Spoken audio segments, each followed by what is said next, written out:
Anyway, let's talk about it with Michigan Congressman John James.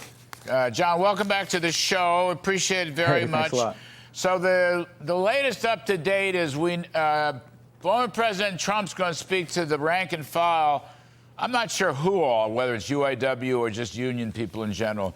On Wednesday, we just got a report, Congressman, that Joe Biden's going to speak to them on Tuesday, and he's going to march on the picket line. That's a report. I can't totally confirm it. Anyway, what's your take about this whole story? Well, I hope that when Beijing Biden comes to my district to talk to suppliers and to auto workers, I hope he can explain to them his pro-CCP policies are taking their jobs.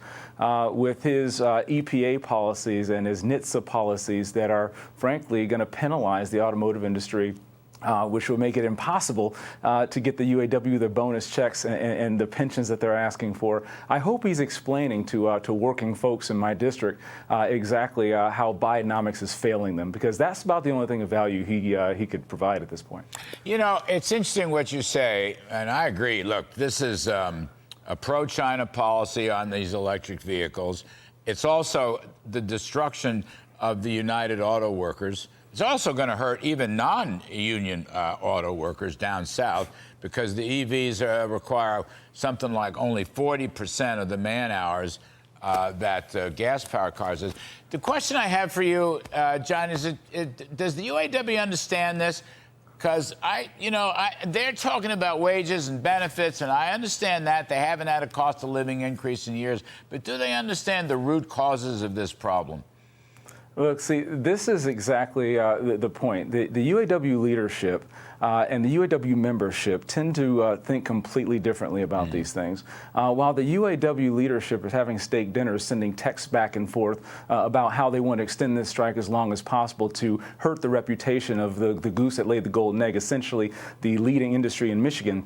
You have UAW membership that's still struggling to make ends meet, that are going to have to take strike pay, which is about $500 per week.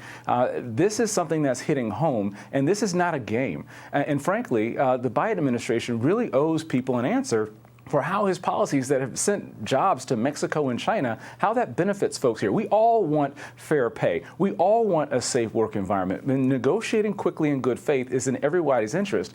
And there's increasing sentiment that the UAW leadership is not interested in that. They're interested in causing pain for pain's sake. Have you been talking to any of the rank and file people, or you have contacts among the leadership, the various shop stewards and whatnot? How long this will go on, how determined they are. I'm asking this, John, also putting the politics aside. This thing goes on a couple of months, you're going to have a major negative economic impact. And not just a major negative economic impact, but, I mean, Thanksgiving's coming. Christmas is coming. Yes. Yes. Winter is coming. For so many people, economically and emotionally, this state, every time we have a Democrat governor, loses population. And under Wuhan Whitmer, it's gotten even worse. Her terrible COVID policies that killed seniors are also cratering our economy. These are the types of things that people aren't seeing. They're not looking at clear-eyed. And we need to have strong Republican leadership in our executive offices across the country so that we can make sure that we are not absolutely killing our economy and our ability for people to earn an honest living. People just want government to work and to not embarrass them. And these policies are pushing our American tax dollars to China, building their middle class on the backs of ours, and it needs to stop. Congressman John James, do you know where Trump's going to speak? You're going to go visit with him when he speaks? How's that going to work?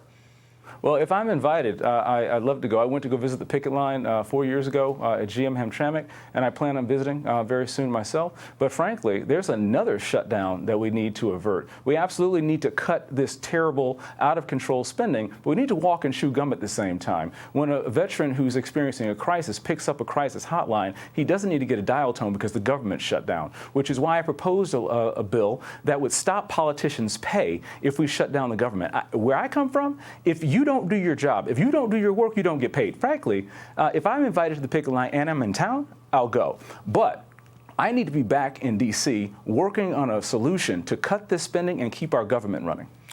Amen. I can tell you, down through the years, I've worked in several administrations and lived through several shutdowns. But, John, they made me go to work every time. I never got off. I mean, I don't even know what changes government shutdowns. But I agree. I don't see what good a shutdown to do. Let's just limit government, cut spending, deregulate, and extend the tax cuts. Those are the kinds of policies that will get the economy moving again. All right. Congressman John James of Michigan, thank you, sir. We appreciate it very much. All right.